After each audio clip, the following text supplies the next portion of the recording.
শিবিরের প্রতিবাদে মুহূর্তে বিরাট সফলতা আপনাদেরকে এখন দেখাবো। দর্শক, শিবির কি পারে পুরো জাতি তাকিয়ে দেখলো। ক্ষমতায় যারাই থাকুক, শিবির বাংলাদেশের গুরুত্বপূর্ণ অ্যাক্টর। যারা রাজনীতি বুঝেন কিংবা বুঝতে চান, অ্যাক্টর এটা একটা গুরুত্বপূর্ণ পরিভাষা পলিটিক্যাল সায়েন্সের। অ্যাক্টর মিনস, অ্যাক্টর দুই ধরনের হয়, state actor, non state actor.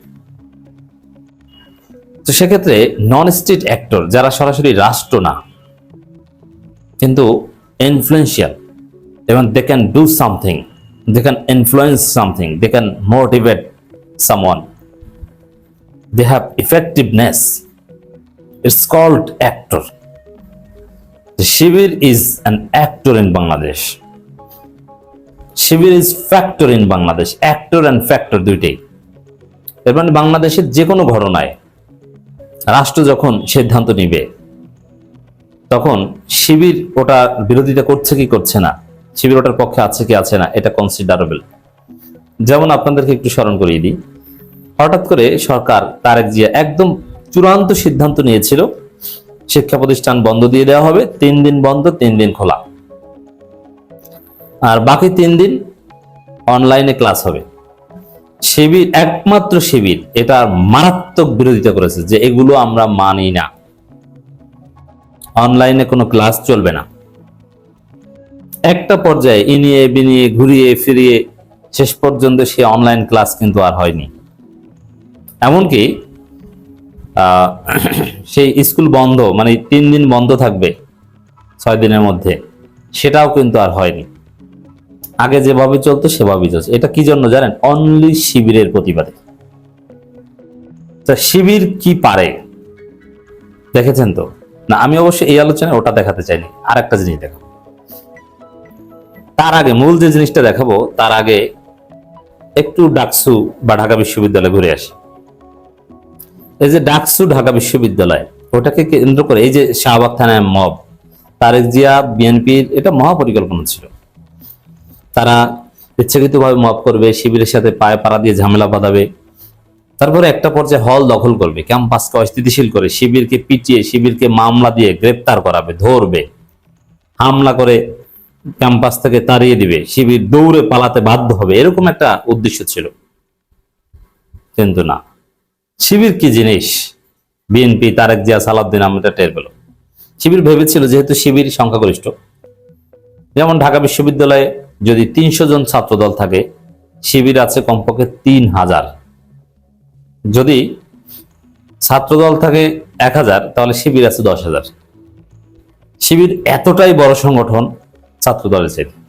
Running student ছাত্রদল 300-র বেশি জীবনেও পাবে না, আর বাকিগুলো সব আদুয়াই। আর শিবির যা পুরোটাই রানিং স্টুডেন্ট। তো দর্শক, এই জায়গায় ছাত্রদল বিএনপি চেয়েছিল যে থানার ভিতরে ঢুকে যদি আমরা মব করি, শিবির নেতাদের যদি লাথি দেই, তাহলে অনিবার্য শিবির আমাদেরকে পিটাবে। আর আমাদের পিটালে তখন আমরা পুলিশ নিয়ে বা বহিরাগত নিয়ে আমরা শিবিরকে ক্যাম্পাস ছাড়া করব। এরকম একটা প্ল্যান ছিল। কিন্তু দেখা গেল যে শিবির এতটাই ধৈর্য ধরলো, এতটা কৌশলে খেললো যে ছাত্রদলকে সন্ত্রাসী হিসেবে প্রমাণ করে ছেড়ে দিল। এখন ছাত্রদলের ছেলেরা শাস্তির মুখোমুখি, সবার জীবন তামা, তাদের ব্যক্তি জীবন, পারিবারিক জীবন, একাডেমিক জীবন, সব জায়গা থেকে তারা বিচ্ছিন্ন, একলা হয়ে যাচ্ছে। আবার শিবিরে কিছুই হলো না, বরং ক্ষতি যা হওয়ার ছাত্রদল হয়েছে, ক্ষমা চাইতে হয়েছে ছাত্রদলকেই।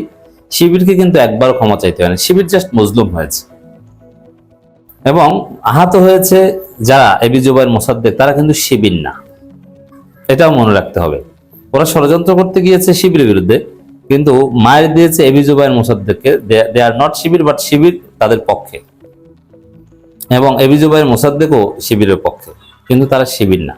এবার শিবিরের প্যানেল থেকে নির্বাচিত হয়নি, তারা আলাদা নির্বাচন করে নির্বাচিত হয়েছে। তো দর্শক, এই গেল একটা, যে শিবির কি পারে এটা তারেক রহমান দেখলো। এখন তো পুরো তারেক রহমান, বিএনপি, শহীদুদ্দিন চৌধুরী এনি, সুলতান সালাউদ্দিন টুপু, রাকিবুল ইসলাম বকুল, সবার সুর নরম হয়ে আসছে যে না, আমরা সবাই ঐক্যবদ্ধ হয়ে কাজ করতে চাই, নইলে ছাত্রলীগ আওয়ামী লীগ এখানে সুযোগ নেবে, নানান কিছু। দর্শক, ছাত্রলীগের এক সাবেক নেতা, ঢাকা বিশ্ববিদ্যালয়ের এক কর্মকর্তা, লাবলু মোল্লা বা লাবলু এরকম তার নাম, আমি চিনি। আমার লাবলু মোল্লা শিশির আমার সূর্যসেন হলে ছিল, আমার হলের বড় ভাই। তিনি জঘন্য ছাত্রদল নেতা, ছাত্রলীগ নেতা, এবং তার চেহারার মধ্যে একটা সন্ত্রাসী ভাব আছে, এবং তিনি পিওর সন্ত্রাসী। সিদ্দিকী, নাজমুল আলম, লাবলু মোল্লা এরা ছিল একদম প্রফেশনাল সন্ত্রাসী। এরা সরোয়ার্দী উদ্যানে ঘাস কেটেও বিক্রি করত। আমার নাজমুল ভাই সরোয়ার্দী উদ্যানে মাগির দালালি করত। আমি এটার আর ব্যাখ্যা দিলাম না নেতা থাকা অবস্থায়, অবশ্যই সেক্রেটারি হওয়ার আগে। এই লাবলু মোল্লা, নাজমুল এরা ভয়ঙ্কর প্রকৃতির লোক ছিল। আপনি চিন্তা করেন, এই লাবলু মোল্লা খালেদা জিয়ার গাড়িতে হামলা করেছে, এবং সরাসরি স্পষ্ট দেখা যাচ্ছে খালেদা জিয়া যে গাড়ির মধ্যে, জাতীয় পতাকাবাহী যে গাড়ি, সেই গাড়ির উপর সরাসরি লাঠি দিয়ে আঘাত করছে, একদম ক্লিয়ার ভিডিও ছবি। সেই লাবলু মোল্লা জামিন পেয়েছে। সে লাবলু মোল্লাকে ধরিয়ে দিয়েছে কিন্তু শিবিরের ছেলেরা, এই ডাকসুর ছেলেরা, এবি জুবায়ের, মোসাদ্দেক এবং অন্যান্য শিবিরের ছেলেরা। আমরা দেখেছি সূর্যসেন হলে ভিপি থেকে শুরু করে আরো অনেকে ভূমিকা পালন করেছে লাবলু মোল্লাকে বাসা থেকে ধরিয়ে দেওয়ার ক্ষেত্রে। অনেকে বলে যে মব করা হয়েছে, না, কোনো মব না, পুলিশ দিয়ে ধরিয়ে দেওয়া কখনো মব না। এবং এবি জুবায়ের, মোসাদ্দেকদের ভূমিকা ছিল। সে লাবলু মোল্লা জামিন পেয়েছে। স্বাভাবিকভাবে ছাত্র দলের ছেলেরা খালেদা জিয়ার গাড়ি বহরে হামলাকারী লাবলু মোল্লাকে ধরিয়ে দেয়নি, শিবিরের ছেলেরা ধরিয়ে দিয়েছে, এবং জামিনে ক্ষুব্ধ হয়েছে শিবিরের ছেলেরা। এবং আমি দেখেছি যে শিবিরের ছেলেরা প্রতিবাদে অনলাইন উত্তাল করে রেখেছে যে খালেদা জিয়ার গাড়ি বহরে হামলা করা ছাত্রলীগ নেতার জামিন, এটা তীব্র প্রতিবাদ করেছে শিবিরের ছেলেরা। এবার তারা কষ্ট পেয়েছে, এবং জামাত শিবির পন্থী যত অনলাইন পেজ আছে সব পেজে প্রতিবাদ হয়েছে যে খালেদা জিয়ার গাড়ি বহরে হামলা করা ছাত্রলীগ নেতার জামিন। এবং প্রতিবাদের এক পর্যায়ে খবর, একদিনের মাথায় সাবেক ছাত্রলীগ নেতা ও ঢাবি কর্মকর্তা লাবলুর জামিন প্রত্যাহার, এর মানে জামিন প্রত্যাহার করা হয়েছে। শিবিরের ছেলেরা জামিনের বিরোধিতা করেছে জাস্ট অনলাইনে, ফেসবুকে, সেই জামিন কিন্তু প্রত্যাহার হয়েছে। বুঝতে পারছেন যে শিবিরের প্রতিবাদে কি হয়, কি ফলাফল হয়।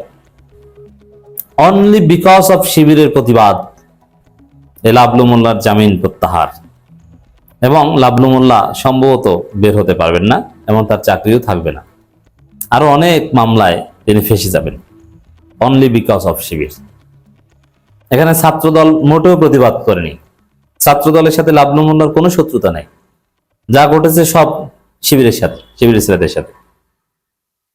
অতএব শিবির প্রতিবাদ করে বাংলাদেশে কি করতে পারে পুরো জাতি তাকিয়ে দেখলো।